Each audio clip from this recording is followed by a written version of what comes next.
Hello, Zeds and Allens, and welcome to a very special edition of A Zombies to Aliens. I guess you can say this is like our inaugural Adventurecast, or as yet to be named Tabletop Gaming Cast. I'm Trey Williams, aka Galaxoid, aka New Vegas Wandering Alter Ego, your Aussie veteran ranger. With me today is Tyler Scott, aka Tide, aka Tide Anubis. We got a lot of names.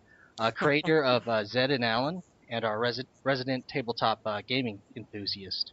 Hello. Hoi hoi hoi.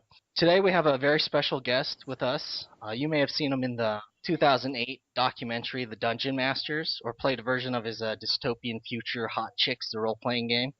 He is the nunchuck-wielding Uncle Drac, and the purveyor of all matters of decorum, Mr. Scott Corum. How are you doing, Scott? Doing fine, thank you.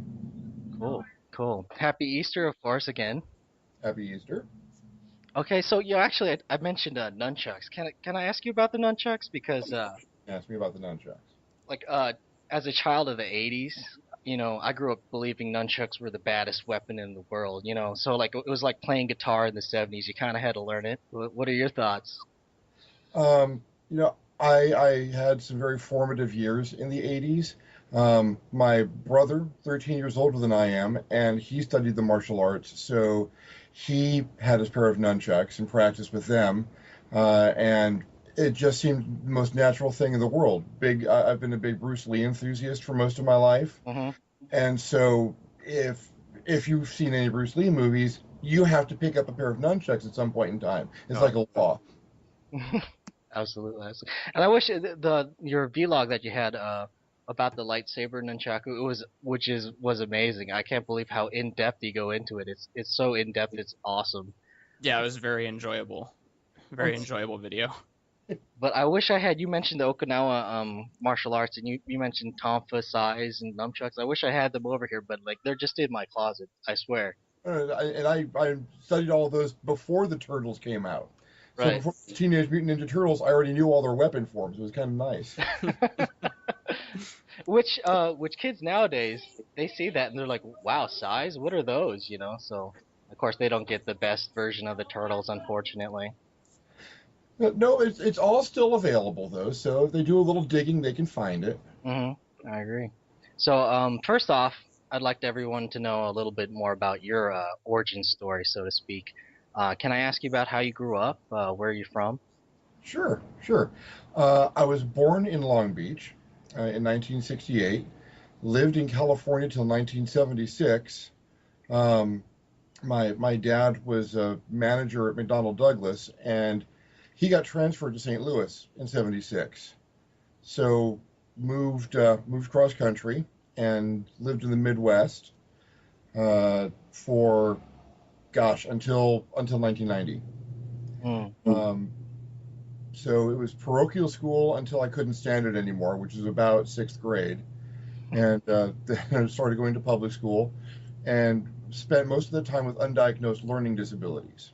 Um, Especially in the Midwest during that point in time, they'd never heard of the term ADHD. Hmm. So if you had those problems, you were just lazy, stupid, and misbehaved and needed to buckle down harder.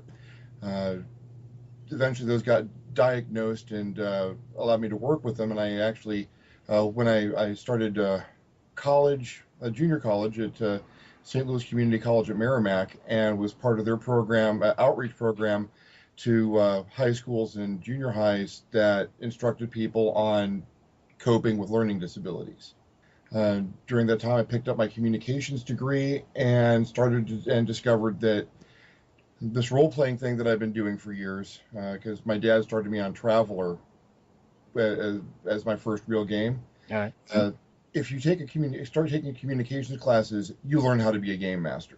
The group dynamics and communicating and problem resolution, and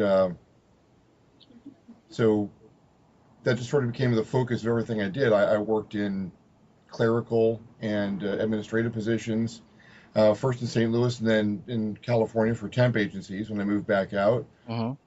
Um, You mentioned a degree in bibliological education.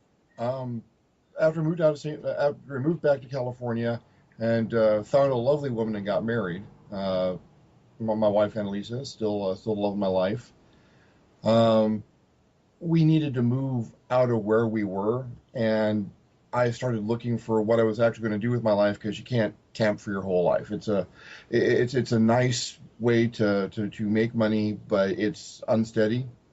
Hmm. I'd been a churchgoer for, well, the church has been a big part of my family. My parents worked in the church as volunteers. I directed puppet ministries in the church in St. Louis.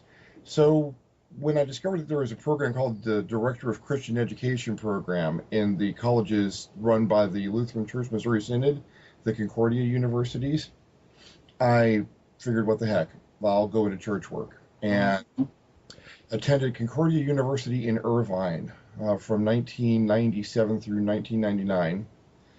Picked up my Director of Christian Education certificate and bachelor's in religious education. So that comes with a lot of biblical theology and scriptural theology training.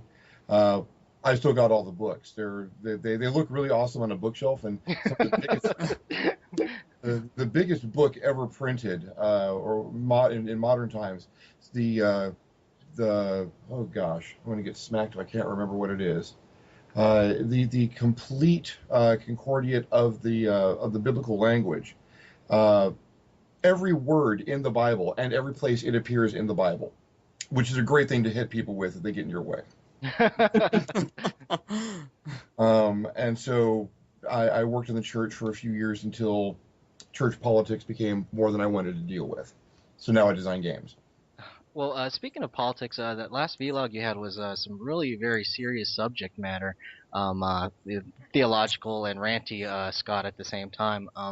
I just really appreciate, that people kind of don't realize with all this rhetoric nowadays that there are Christians out there that do abide by the no judgment thing, and it's just kind of refreshing, especially for like a science fiction author, science fiction fan too, just seeing that aspect of theology. Because are you a fan of Dan Simmons by any chance, or any? I haven't read a lot lately, but I'm fully conversant in Asimov, Heinlein, Harry Harrison, Keith Laumer, some of the old classics, Doc Smith. But I haven't read a lot of the more recent stuff, which is actually a flaw on my part, and I should probably sit down and do so. I'll make a note to actually follow up on that. Well, it's really interesting that they have those themes in those books, and some people forget that. Like they just focus on Orson Scott Card and his viewpoints and stuff like that. But I could talk about that all the time. Let's go back to the Black Edition of Traveler. Now, that's the game you started out on. Yeah, I had a white box copy of Dungeons and Dragons, the original Dungeons and Dragons. Every kid my age who was into comic books or anything had a white box copy. But I never got into it. I wasn't very social. I didn't have a lot of friends. So it was an interesting book to read, but I couldn't apply it, so I couldn't really learn it.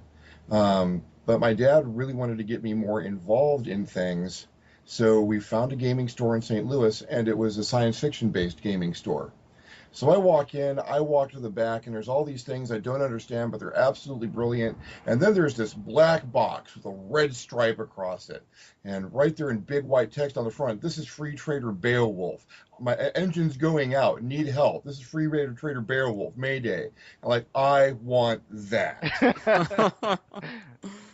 So picked that up, went home, read through all three books, went out and found people in my neighborhood. I kind of saw that kid at school. I'm going to talk to him and see if he wants to roll dice.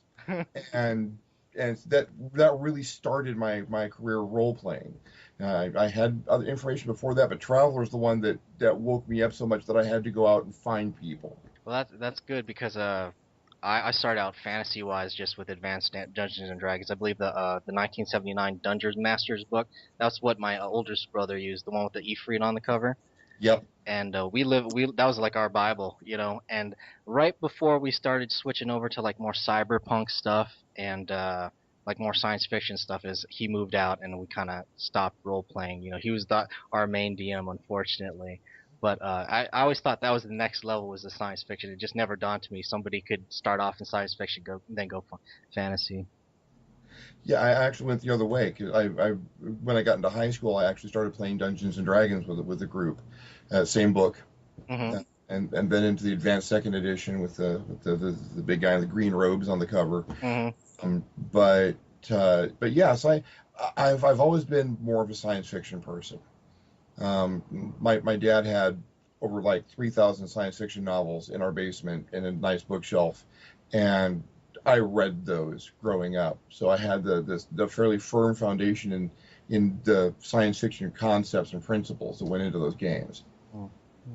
Cool, cool. Before we move on, we're gonna talk about the Dungeon Masters now. Before we move on, Tyler, do you have any other life questions for Mr. Corum, or? I think everything that I wanted to get into is kind of Star Wars related, so I don't know if we want to get into that just yet, or you wanted to talk about the Dungeon Masters a little more. We'll go on to the Dungeons Masters. We'll save that Okay. for our special kind of gaming section. All right. So yeah, the Dungeon Masters. I'm sure you're kind of maybe sick of answering questions reference to this documentary, or I how's it will been? never get sick of answering these questions. Oh, okay, cool. So it's been like what? It's been several years since the release of the Dungeon Masters. So 2008, right? 7 years, yeah. Do you still find it kind of odd people are discovering the film and reaching out to you, or? Amazingly odd, yes. It's just bizarre. That I don't a week doesn't go by when I don't get a message on Facebook from someone. I just saw the Dungeon Masters, and are you real? I have to admit it. I found it on. It was on Hulu. I think was the first time I watched it. So, and it was one of those things that just pops up as suggestions. Hey, you watched the King of Kong. How about the Dungeon Masters? And for me, it just kind of. I think it struck a chord with a lot of people. I know it did with me. The movie kind of coalesced the feeling of being in the recession into like that one narrative, all those hopes and dreams and struggles, and that narrative that like I think people really identified was with yours, and I think that's why people like reach out to you. You're the hero of the film, I think. We all know who the villain is. Richard's a really nice guy. I had a couple of chances to meet with him, and once at Gen Con when he was going through the whole problem with the group falling apart. And while I wouldn't actively, game with him, I wouldn't turn down a game if he was the person there running it. Have you seen any of the DVD extras from the Dungeon Masters? No, I haven't. There's this one called The Attack on the Black, or the Raid of the Black Library, and it's Richard running a game at a convention, and he starts out by laying things down, and one of the players makes kind of a smart aleck comment about the smell of the place, and you see Richard's eyes narrow, and then it goes to 20 minutes later, and he's sitting alone at the table explaining, well, I gave them their options and they just wouldn't listen, and it's over, they all died. I was running the role-playing department of that convention that he was at. I knew that Kevin was filming there, but I had no idea that was part of the documentary. So we had a bunch of players just come up to role-playing headquarters going, man, that game, I got like 15 minutes of gameplay and then died. Who is this guy? Can I get another slot? Because I don't think I got my money's worth out of that. That goes with I guess kind of DM philosophy. Tyler, if you want to go on to that, we can go ahead and start asking gaming Yeah. questions. Okay. Yeah. So, do you? I guess what in general is your dungeon mastering philosophy? I don't have an end of my campaign in my head when I start it. And I don't set out to kill the player characters. I never set out to kill the player characters. Mm-hmm. I set out to make their lives absolutely miserable. I come up with a terrible situation. I usually do villain-based plotting, so I know what the villain is doing, and I know what the plan is, and what will happen if no one interferes with it. And then I just give the players the situation that they're in, and I want to see them find their way out. I want to see them come up with a way out of the situation that I have never imagined. Because I'm there so that I've got a story to tell at the end of the campaign and 10 years down the road. And I'm also there so that those players have a story to tell 10 years down the road. That you're all sitting around a table going, man, you remember that one time that whole castle fell down and we didn't actually die? I love that. Hmm. Yeah. So my philosophy is I'm not out to kill the players, but I'm not out to save their lives either. I'm there to give them an opportunity to shine and do what heroes in movies and books do. That's a good philosophy. I think that's better than going for the total party kill. So do you still DM or? I do. I DM on a regular basis. Um, I'm in. I've got 2 or 3 games going on at any point in time. Wow. Um, I've got a group that alternates Saturdays. So every other Saturday, it's a different group. And then with my writing partner, we spend a day a week, no matter what is going on, a day a week. He runs half the game, I run half the game, and we work through things that we're doing while we're creating games. Is that Victor Gibson from Dakar? Yep. Deal. If you guys watched the documentary, Victor is the only black guy in the documentary. Not to be weird or anything, but that, He is. There was a lot of footage taken of Vic and I talking and conversations with me and Vic, and he's there for 3 seconds, smiling and laughing when we all watched Uncle Dracs Magical Clubhouse for the first time. Oh, really? That's too bad. Yeah. Oh. As long as we're talking about the editing in the Dungeon Masters, it felt really abrupt when you kind of went from things were looking pretty hopeful for your book, and then just all of a sudden you got that phone call where they said that they hated it. And so was it that sudden in real life, or was it a more gradual process? Oh my God, that was an awful, awful day because things had been going along really, really well. Denise was out there shopping the book out, and it wasn't getting a lot of traction, but I was getting some feedback and thinking how I could rewrite it a little bit to maybe catch some of that. Uh, I had just spent 3 weeks editing and animating for Uncle Dracs. Yeah, I'm wearing the same shirt, you'll notice, when I get the phone call as when I'm watching Uncle Drac. That happened within an hour. Wow. Holy. I've got myself together. People are starting to show up and come over. It's a big party. I'm finally getting this done. Getting the episode done was a real triumph because it was hard work. Mm-hmm. And then an hour before, I'm going to show it for the first time to all the people, and it's going to get filmed, and it's actually a real personal triumph. I get this phone call that my agent really hates my book. She hates what I'm doing with it. She hates the way it was written. She hates the stuff in it, and she just doesn't think she can represent it anymore. And that was out of the blue. There was no lead up to that. There was, she had sat down with me and gone through it page by page a few months before that, and was with me every step of the way getting that done. So to all of a sudden have the word hate thrown at it 3 or 4 times in one conversation, I was devastated. I was wrecked. And then I had to smile, let people into my house, and watch this thing that I had just burned myself doing on the recommendation of the person who wanted me to use it to sell my book. Mm-hmm. So yeah, it was that abrupt. It was a real bolt out of the blue. That it happened just that fast, all within an hour. Wow. Wow. Just, I guess you win some, you lose some, but that's a hell of a wow. Yeah, it really didn't seem like that in the film. So it just goes to show that listeners, hey, don't take everything you see in like documentaries as golden. There's other sides, other things left out on the editing room floor that probably would give a little bit more insight.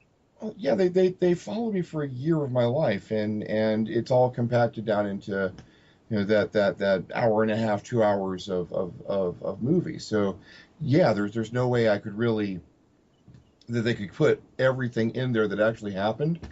But that's okay because I am fairly certain that they nailed me. I can't look at the documentary and say, that misrepresented me. I don't think that's actually the me. No, they nailed me. They got me dead on.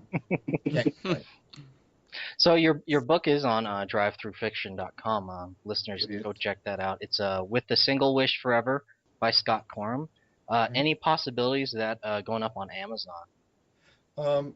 I thought I had put it on Amazon, and Amazon's a little dicey sometimes. So yes, there's a great possibility that will go up on Amazon. Okay, we'll check. Great. Yeah. If it goes up on Amazon, I'm going to scream that on my Facebook page, so people will know. All right, good deal.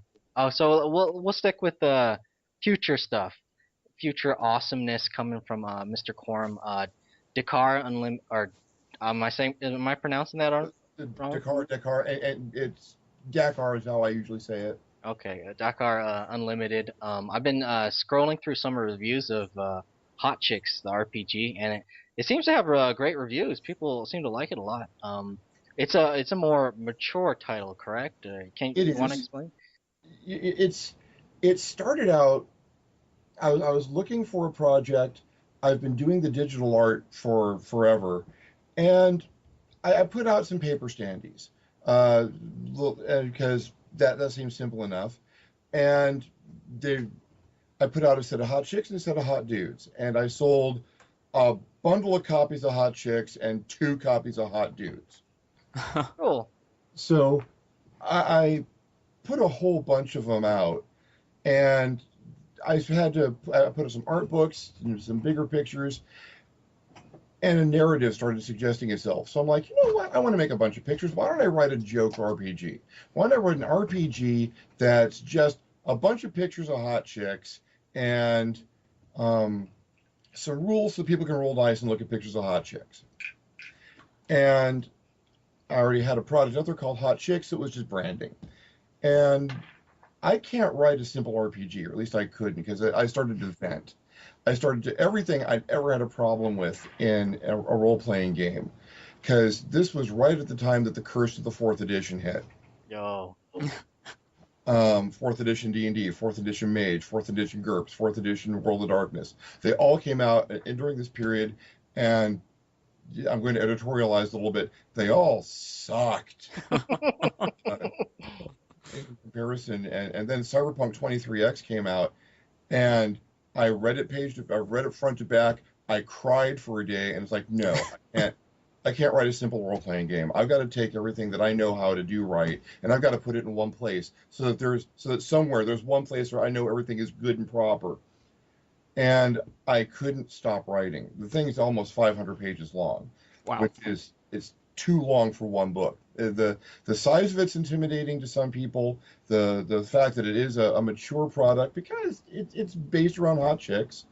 I spread the difficulties for characters around pretty evenly gender-wise, actually, in the book. It's about aliens and demons and human greed combining to despoil the earth and corrupt the soul of mankind. And the hot chicks are the most valuable commodity out there, but they go after hot dudes as well, and the hot chicks need to pick up guns and develop superpowers and stop it from happening.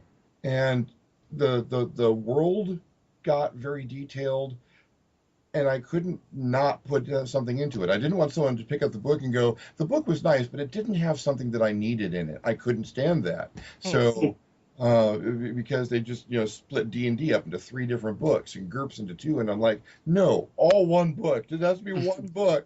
Just buy one book. So it's got all the equipment and all the superpowers and all the magic and all the bionics and all the vehicles, and that makes a really big book. But I'm very proud of it. Actually, it was more mature in a couple of ways than I planned for it to be. The material in it got to be more in-depth and advanced, and actually dig into some philosophical issues, like what happens if you create an intelligence or create a life? Does it have a soul? Does it have a destiny? And then I've written over 100 supplements for it since it came out. because I was not been able to finish exploring that world. I'm writing the last book in Hot Chicks right now. Cool. I'm going to advance the timeline, and I've got a new system out, the Destiny, the Victory system, which is a core rule book for running in any era of play, but it's just the basics. There's no world information in it. It's a multi-genre system. Mm-hmm. I'm going to write a supplement for that called Destiny 2025 that is Hot Chicks moved forward. Cool. Into the future with the storyline and the characters advanced. Well, for a 500-page book, 1995 is a pretty good deal, considering it's just, you get that one book, unlike D&D where you have to buy all those adventure packs and all that stuff. 1995 for the PDF copy. Mm-hmm. I put it up on Lulu.com, print on demand service, and the black and white copy is close to $100. Oh. What? I have a choice. If I chose the profit margin that I make on the PDF and said, I'm not going to go for a bigger profit from this book. I'm going to, they tell you how much their base cost to print is, and then you tack on what your profit margin to be. So after the profit margin that I get off the 1995 PDF, the black and white's still like $90, and the color book is $125. And that's just the cost of printing a 500-page book on demand. Mm-hmm. Yeah. Well, in the scheme of things, with Space Hulk being in all those Warhammer games, being close to $100, base, that's not too bad. It's. I have a copy. My dad bought a copy because he was really proud of me being able to put something out, and I think maybe there's 3 copies that have ever been purchased, and that's a copy more than I thought was ever going to be purchased. I only put it there because I didn't want to print a 500-page book myself. Well, we're trying to get some streaming, games going on. I don't know if you watch Twitch, but those are getting pretty popular, having dungeon masters and players all over the world streaming off of Twitch. And we were thinking about doing that too. And maybe our inaugural one will be Hot Chicks. Who knows? That would be awesome. I haven't really followed up on that. I spend between 8 and 16 hours a day writing in this office. So if I put out 200 supplements in 3 years. But if something like that were to happen, I'd not only want to watch it, I'd be happy to be involved with something like that. Oh, cool. Get the DM that wrote it. That would be great. Wow. Yeah. So along that system, so okay, that's mature wise. Do you have any suggestions for family-friendly RPGs or for beginners? I know you mentioned the victory system, but anything else like not necessarily yours that you would recommend? If you're starting off and you want to be really family friendly, there is a role playing game put up by Steve Jackson Games a few years ago called Toon. And it is the role playing game of the cartoons of the 60s and 70s. With all of the rules for doing anything you've ever seen in a Bugs Bunny cartoon. And Tom and Jerry. And I played that for years with people. And it can be, if you're with the right group of people, it can turn into a mature game, which I don't know is a good thing, but it's certainly family friendly, because it's all there's role-playing game violence, but it's very cartoony violence. You start a fight and it's just a big ball of smoke with stars and asterisks flying out of it until you see who wins. And so you don't have the 15 hit points, head flies off, blood everywhere kind of situation. Aside from that, I think that any role-playing game can be family friendly depending on how you run it. A lot of it's up to the hands of the GM and how they're going to handle it, what situations they're going to put into it, and what situations they're not. Because the family friendliness comes out of storyline. Yes, you might be able to resolve this with violence, but you can usually find ways around violence. And injecting that kind of thinking into a role-playing game makes it not just more family friendly, but also a little bit more challenging. I don't want to get into a fight because I think violence is wrong. How am I going to handle this? Mm-hmm. And start making bluff checks and trying to think of ways around puzzles and how you can handle this without um, doing the things that make a role-playing game less family-friendly.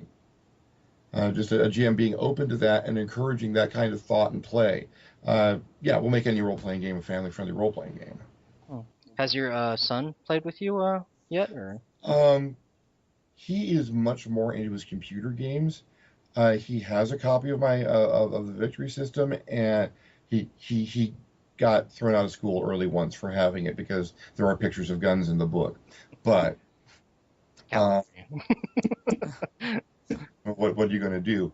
But he is constantly working on characters, and I'm constantly trying to think of how I'm going to challenge him because he's a little bit faster than I am, and probably a little bit smarter than I am. So I'm going to run a game for him at some point in time. He just turned 14 on April 1st, and it's about time that we roll some dice together. Yeah. I'm just worried about being able to provide him something challenging enough. Cool. When I have my son is actually named Andre.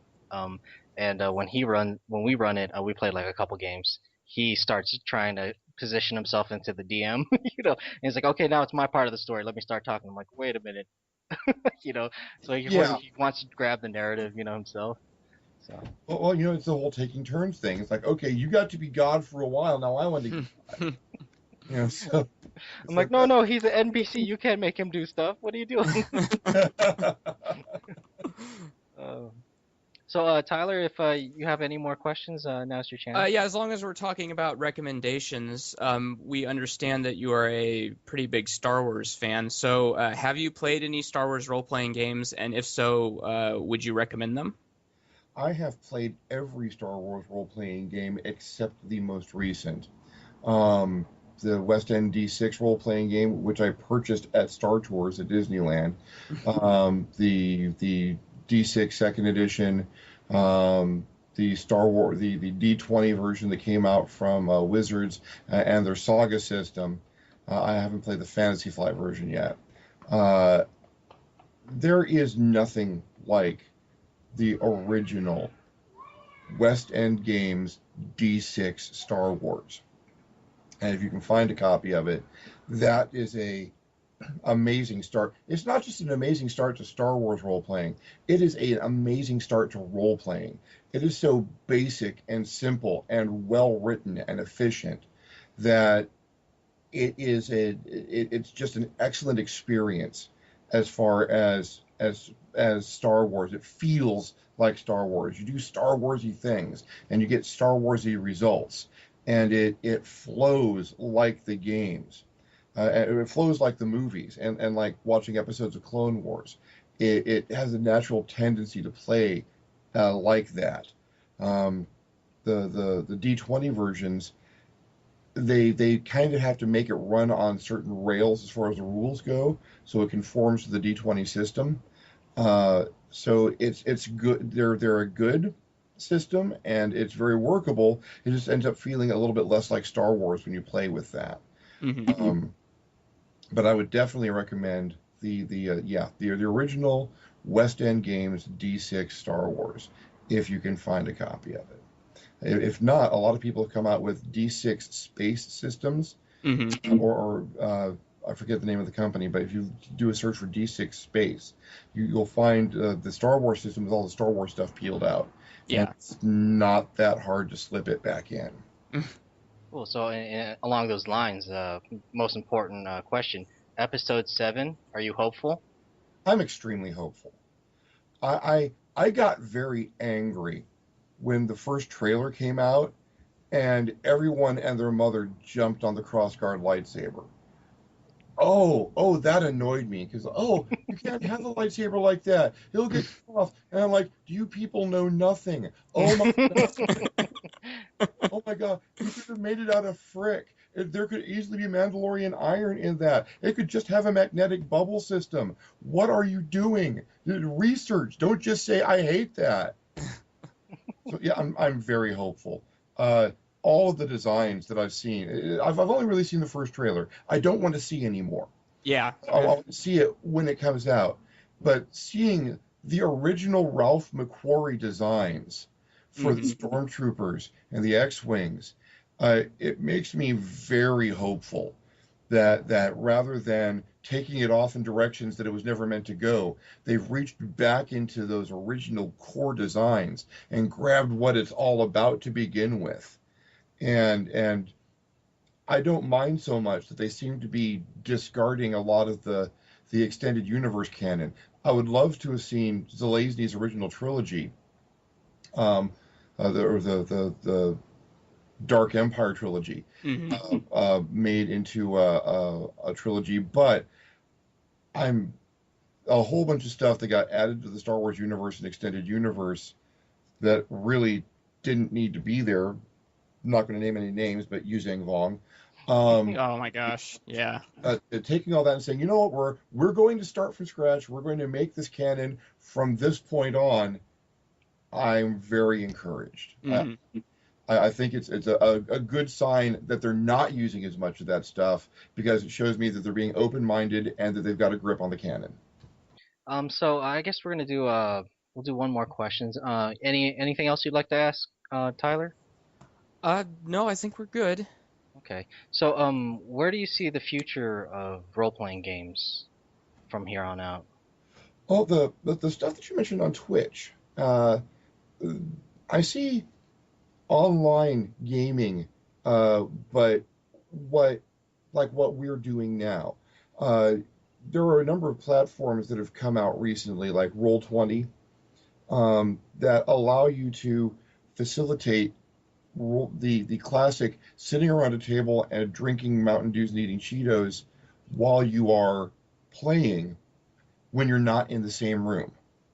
I'm one of the games that I'm in at the moment. One of our players moved to Oregon, had to, but he's still there every week. We just need to make sure that the Wi-Fi is up and that someone's got a laptop running, Mhm. and he still participates. It could be a little bit smoother, but with the technology the way it's going now, I only see that being smoother.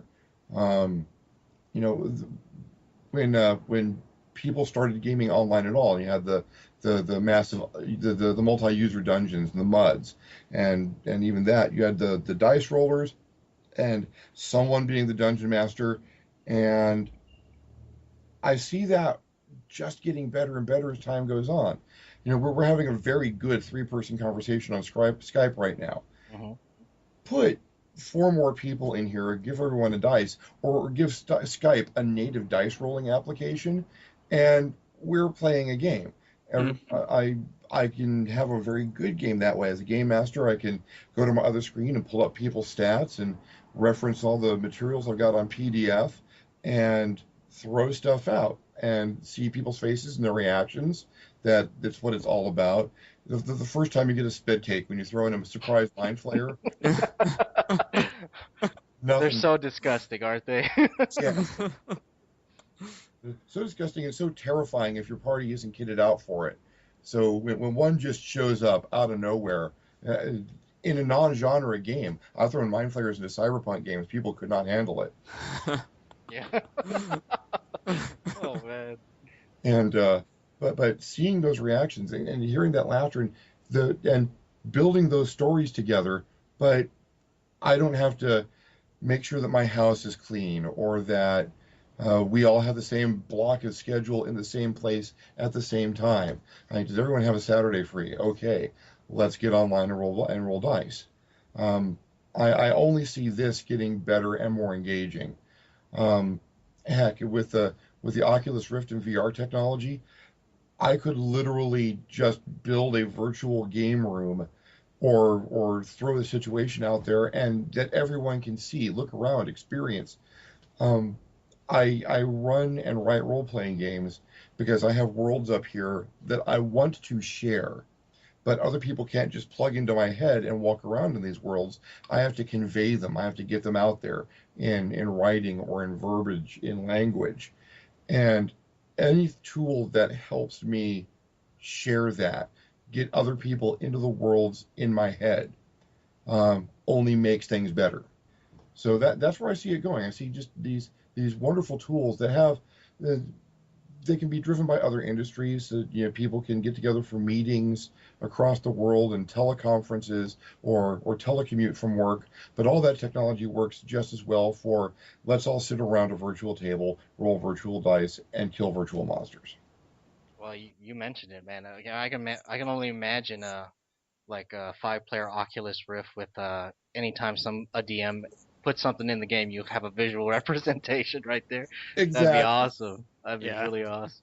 It's a lot like having the miniature. It's like, okay, Hmm. you see this, and then it's just there in the middle. You can walk around it, look at it, and go, does it really have teeth that long? Yes, they're exactly that long. They Like would go into your skull twice. So, like oh, look at that painting. He must have spent hours on drawing the or coloring the little like green on his teeth, man. Oh yeah, the big dragons. I used to go to like a comic castle and look at them and like, oh man, I'm gonna buy this one of these. They never did, you know.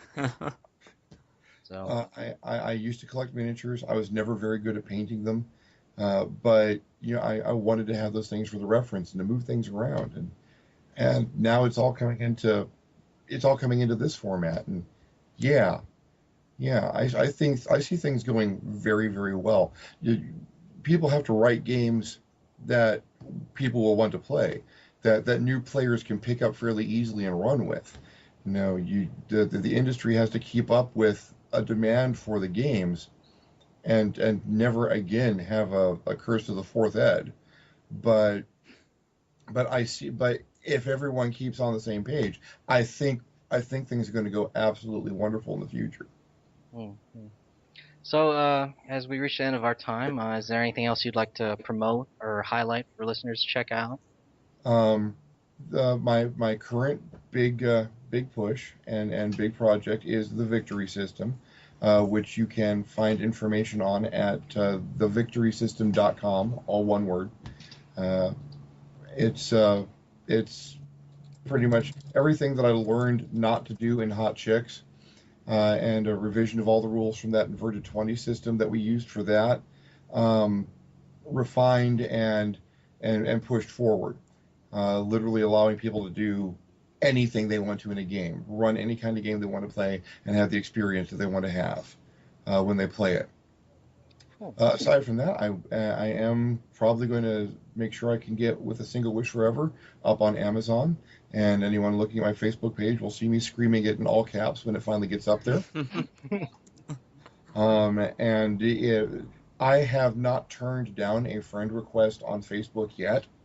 And people to tag me and talk to me about the Dungeon Masters, and I love that. So I will take a moment to promote myself. If anyone wants to talk about it or ask me questions about role playing games or nunchucks or lightsabers, I'm there and consider myself a resource.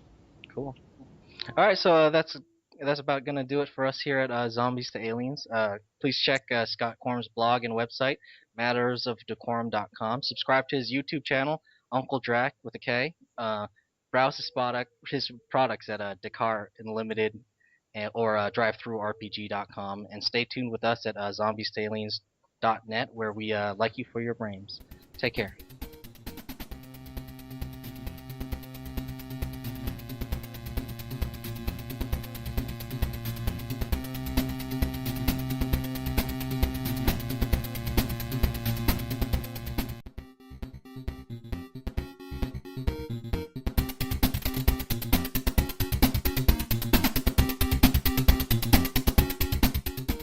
Hello, Zeds and Allens, and welcome to a very special edition of A Zombies to Aliens.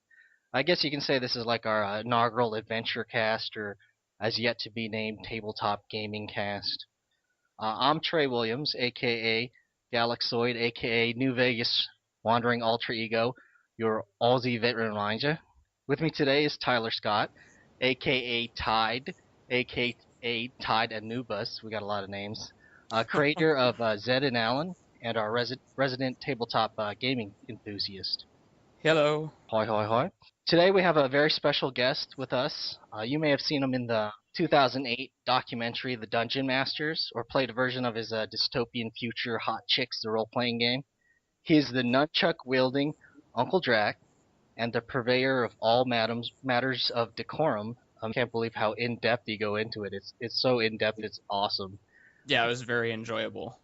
Very enjoyable video. But I wish I had, you mentioned the Okinawa martial arts, and you mentioned tonfa, sais, and nunchucks. I wish I had them over here, but like they're just in my closet, I swear. I studied all of those before the Turtles came out. So Right. before Teenage Mutant Ninja Turtles, I already knew all their weapon forms. It was kind of nice.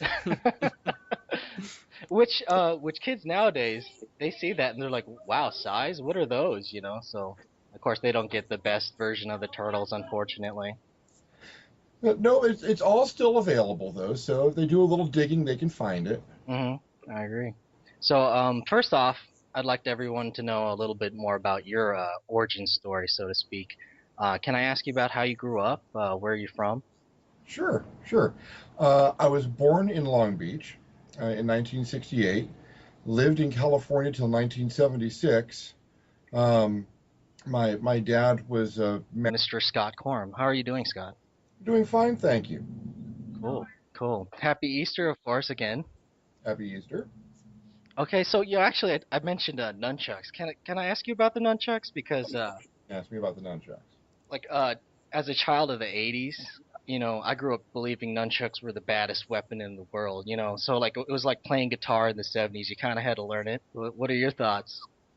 I had some very formative years in the 80s. My brother, 13 years older than I am, and he studied the martial arts, so he had his pair of nunchucks and practiced with them, and it just seemed the most natural thing in the world. I've been a big Bruce Lee enthusiast for most of my life, Hmm. and so if you've seen any Bruce Lee movies, you have to pick up a pair of nunchucks at some point in time. It's like a law. Absolutely, absolutely. And I wish your vlog that you had about the lightsaber nunchaku was amazing. Manager at McDonnell Douglas, and he got transferred to St. Louis in '76. So moved cross country and lived in the Midwest for until 1990. Mm. So it was parochial school until I couldn't stand it anymore, which was about sixth grade, and then I started going to public school and spent most of the time with undiagnosed learning disabilities. Um, Especially in the Midwest, during that point in time, they'd never heard of the term ADHD. Hmm. So if you had those problems, you were just lazy, stupid, and misbehaved and needed to buckle down harder. Uh, Eventually, those got diagnosed and allowed me to work with them. And I actually, when I started junior college at St. Louis Community College at Merrimack, and was part of their program, outreach program to high schools and junior highs that instructed people on coping with learning disabilities. During that time, I picked up my communications degree and discovered that this role-playing thing that I've been doing for years, because my dad started me on Traveler as my first real game. All right. If you start taking communications classes, you learn how to be a game master. The group dynamics and communicating and problem resolution, and so that just sort of became the focus of everything I did. I worked in clerical and administrative positions, first in St. Louis and then in California for temp agencies when I moved back out. Um, You mentioned a degree in bibliological education. After I moved back to California and found a lovely woman and got married. My wife Annalisa, still the love of my life. We needed to move